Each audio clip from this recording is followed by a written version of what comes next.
Assalamualaikum warahmatullahi wabarakatuh. Selamat datang di channel aku, Farena Sinta. Sebelumnya aku mau ucapin makasih buat kalian yang udah nyempetin mampir ke channel aku ini. Sama yang kalian udah subscribe, like, dan komen juga ke channel aku mau ucapin makasih banget. Dan mungkin buat kalian yang suka sama konten aku tapi lupa belum subscribe, jangan lupa subscribe ya guys ya. Dan juga jangan lupa untuk nyalakan loncengnya agar kalian tahu kalau misalnya aku update video baru. Oke guys? Kali ini cerita pengalaman horor kita berasal dari teman kita yang bernama Silsi. Silsi ini menceritakan pengalaman horor yang dimiliki oleh sahabatnya yang namanya Mintaudu Samarkan. Jadi by the way di sini nama-nama yang akan kita gunakan itu nama samaran ya guys ya, untuk melindungi satu dan lain hal gitu. Nah, nggak perlu berlama-lama, mari kita langsung eksekusi videonya. Kejadian ini berasal dari sahabatnya si Silsi, mari kita sebut saja namanya Sarah. Kala itu si Salsa menceritakan pengalaman keluarganya yang terkena santet atau guna-guna gitu loh guys. Kedua orang tua Sarah ini memiliki kayak warung gitu loh, warung makan guys. Nggak besar sih, tapi emang tergolong rame dan penghasilan dari warung tersebut itu cukup memenuhi kebutuhan keluarganya si Sarah ini. Tidak jauh dari sana memang ada sebuah warung, mungkin berjarak sekitar 10 meteran gitu loh guys dari sana. Jadi warungnya si Sarah ini warung yang tempat makan sama tempat jajan-jajanan gitu loh. Sedangkan warung yang berjarak 10 meter itu menyediakan sayur mayur gitu, sayur mayur tapi yang masih mentah gitu loh guys. Pada suatu ketika ibunya Sarah ini, kita sebut saja namanya Ibu Siti ya. Ketika Ibu Siti ini sedang menyirami tanaman di depan rumahnya, dia menemukan kayak tanah kuburan gitu loh guys. Pasti kalian mikir, tahu tanah kuburannya dari mana sih? Nah, waktu itu yang ditemukan oleh Ibu Siti ini adalah tanah merah dengan kemas taman gitu loh. Kalian pasti kalau misalnya mau ke kuburan, kayak bawa kemas taman kan guys, kemas taman sama air mawar gitu loh. Nah, bau-bau ini nih yang identik dengan kuburan kan. Nah, tanah disertai dengan bunga tersebut ini nih guys yang ditemukan oleh Ibu Siti ini di pagi hari itu. Ditambah lagi kecurigaannya Bu Siti ini semakin menguat ketika Ibu Siti mencoba mengendus tanah tersebut. Emang baunya tuh kayak bau-bau orang kalau abis nyekar gitu loh. Emang baunya identik kan guys, bau bunga-bunga mawar. Tak selang lama setelah menemukan tanah tersebut, akhirnya si Ibu Siti ini jatuh sakit guys. Kasihan ya. Ketika melihat ibunya ini tengah sakit, si Sarah pun langsung panik dan membawa ibunya untuk berobat ke rumah sakit. Nah, hal mengganjal pun terjadi di sini guys. Sang dokter mendiagnosa bahwa Ibu Siti ini tidak memiliki penyakit apapun atau sedang lagi nggak sakit, kayak sehat-sehat aja gitu loh guys. Sehingga si dokter ini pun menyarankan atau meresepkan beberapa vitamin untuk memulihkan staminanya aja. Setelah beberapa hari istirahat, akhirnya Ibu Siti dan Sarah pun membuka warungnya kembali. Hal aneh pun terjadi guys di sini.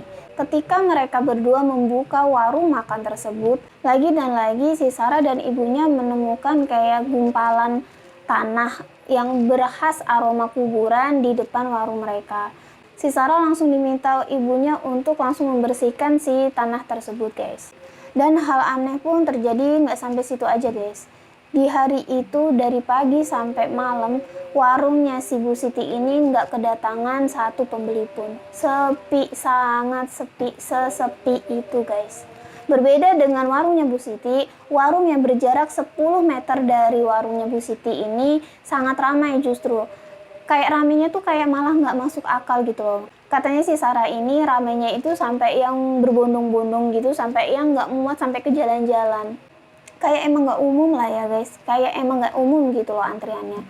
Namun saat itu si Sarah sama si Ibu Siti pun nggak memikirkan apapun gitu loh, kayak emang fokus buat ngurus si warungnya ini. Namun kejadian yang sama itu terjadi keesokan harinya guys, dimana ketika si Sarah melihat warungnya dan menjaga warung tersebut emang bener-bener sepi, nggak ada satu orang pun pembeli. Sedangkan kejadian timpang itu terjadi ketika ia melihat warung yang 10 meter di sebelah mereka. Itu tuh malah makin rame, semakin rame daripada hari sebelumnya. Ramenya itu kayak bener-bener apa ya, kayak orang antri sembako gitu mungkin ya guys ya, serame itu. Nah, kebetulan keluarga Sarah ini adalah keluarga yang taat beragama gitu loh guys. Setiap malam Ibu Siti ini, ibunya si Sarah, tidak melupakan untuk sholat malam dan atau sholat tahajud. Suatu malam ketika ibunya si Sarah ini, Ibu Siti, selesai sholat malam dan berniat untuk zikir malam, tiba-tiba tasbih yang ia pegang itu tiba-tiba putus guys. Kayak berantakan, langsung tas aja gitu. Setelah beberapa hari, keadaannya Ibu Siti ini juga tidak kunjung baik gitu loh guys. Kayak semakin menurun gitu kesehatannya. Namun saat itu Ibu Siti tuh tetap kayak mencoba membuka warung tersebut. Karena kan memang penghasilannya dari warung tersebut guys. Kalau misalnya warungnya itu nggak buka, ya gimana untuk memenuhi kebutuhan sehari-hari gitu loh pikirnya si Ibu Siti ini. Namun lagi dan lagi warung Ibu Siti ini kembali tidak ada satu orang pun pembeli guys, alias sepi. Dan hal ini terjadi selama 1 minggu guys. Merasa memang semua yang dialami itu udah sangat ganjal, kayak emang udah kayak aneh gitu loh guys. Nah, Ibu Siti ini memutuskan untuk mengunjungi ustadz kenalannya bersama dengan Sarah. Saat tiba di tempat ustadznya tersebut, Bu Siti pun mengatakan apa yang ia alami dan apa yang ia temukan akhir-akhir ini. Setelah mereka mengatakan apa yang mereka alami akhir-akhir ini, Bu Siti dan Sarah pun terkejut kaget karena mendengar apa yang diucapkan Pak Ustadz tersebut. Pak Ustadz mengatakan bahwa ini tuh kiriman, ini dari seseorang yang gak suka sama kalian, katanya Pak Ustadz tersebut guys.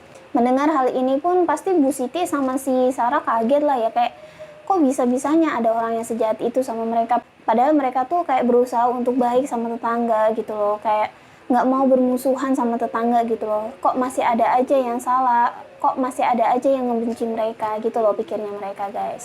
Nah, saat itu Bu Siti pun langsung bertanya, lalu apa nih Pak Ustadz yang harus kita lakukan gitu kan. Pak Ustadz itu pun mengatakan untuk beberapa hari ke depan untuk kembali lagi ke rumahnya Pak Ustadz itu loh, untuk dilakukan pembersihan semacam kayak ruqyah gitu loh guys. Karena menurut Pak Ustadz ini, Ibu Siti ini sakit juga karena guna-guna atau santet ini.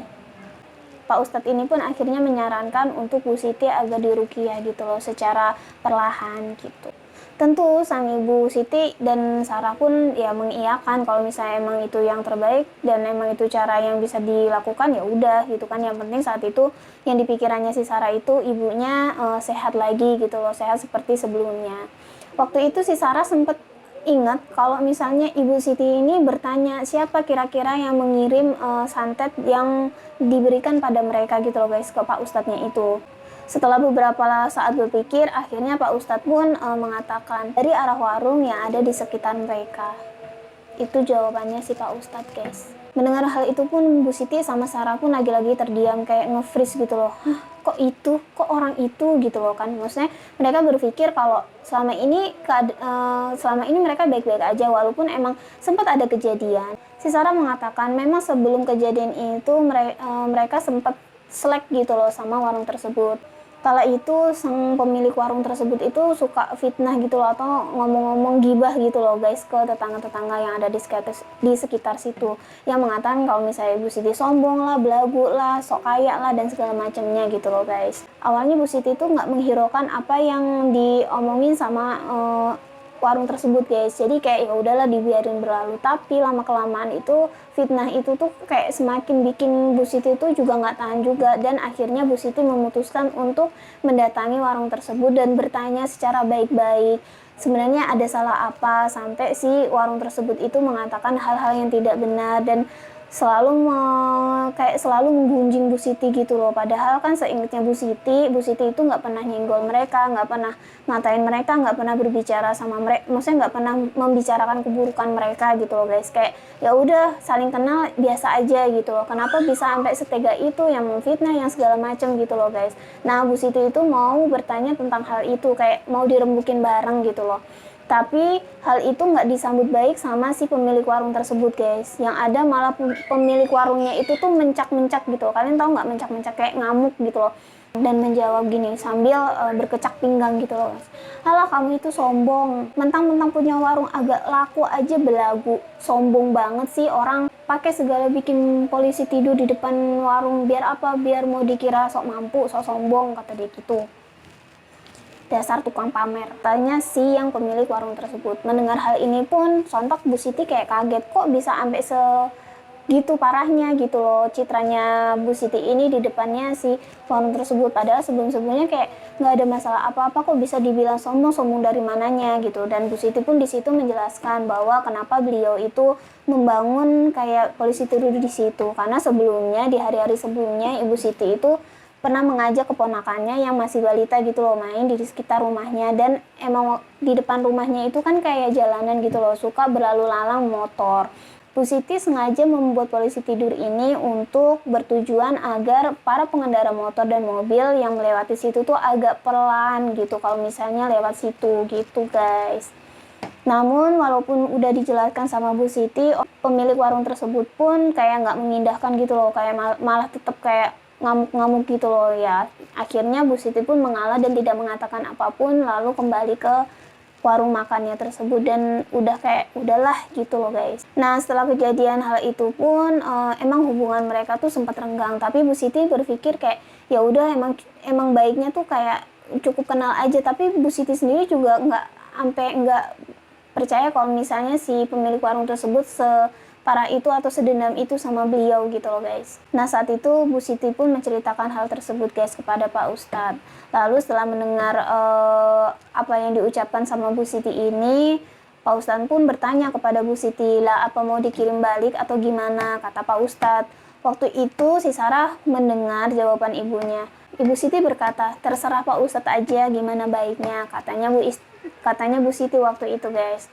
Nah selang keesokan harinya ketika Bu Siti membuka warungnya lagi, alhamdulillahnya pembeli sudah mulai berdatangan, walaupun emang gak seramai sebelumnya gitu loh, tapi udah alhamdulillahnya ada 1 atau 2 orang pembeli gitu loh guys. Ketika itu juga bersamaan Bu Siti dan Sarah pun mendengar berita dari orang-orang di sekitar situ yang mengatakan bahwa sayur-sayur milik warung yang ada di sekitarnya Bu Siti itu membusuk semuanya guys. Jadi dalam seketika membusuk aja, nggak ada yang bisa dimakan, nggak ada yang bisa diolah, dan tentu nggak ada yang bisa dijual gitu loh guys. Dan akhirnya untuk masalah kesehatannya Bu Siti, alhamdulillah Bu Siti berangsur membaik hingga saat ini guys. Dan sampai saat ini pun warungnya Bu Siti ini masih tetap buka dan masih tetap berjualan guys. Nah itu tadi cerita dari sahabatnya si Silsi yang namanya udah kita samarkan.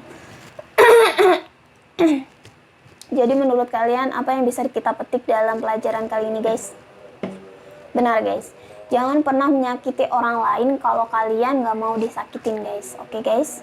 Sama seperti pemilik warung tersebut, dia sudah melakukan kejahatan dan akhirnya ia saat itu menuai apa yang ia lakukan kepada keluarganya Ibu Siti. Gak hanya menggunjing, gak hanya memfitnah, namun juga melakukan hal-hal yang sampai kayak gitu dan sampai merugikan kesehatannya Ibu Siti. Itu tuh bener-bener gak baik ya guys ya, jangan dicontoh. Dan sampai saat ini entah apa yang terjadi pada pemilik warung tersebut, soalnya si Silsi juga nggak menceritakan apa yang terjadi dengan pemilik warung tersebut. Wallahualam lah ya guys, hanya Allah yang tahu apa yang terjadi pada si pemilik warung tersebut. Oke guys. Dan lagi aku di sini mau ingetin ke kalian, aku nggak mau memaksa kalian untuk percaya pada apa yang aku ceritakan, karena percaya atau enggaknya itu tergantung pada pendapat kalian masing-masing. Aku serahkan semua pada kalian semua ya guys ya. Oke guys, itu dulu cerita dari aku. Aku harap kalian suka sama konten aku atau video aku kali ini.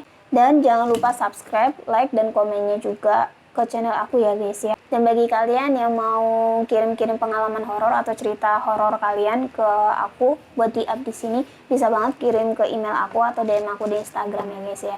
Udah aku sertakan di kolom deskripsi. Oke guys? Oke, seperti biasanya, apa yang tidak bisa kalian lihat belum tentu itu tidak nyata. Bisa jadi di suatu sudut kegelapan di sekitarmu, mereka tengah melihatmu dan memperhatikanmu. See you next di video selanjutnya guys. Bye-bye.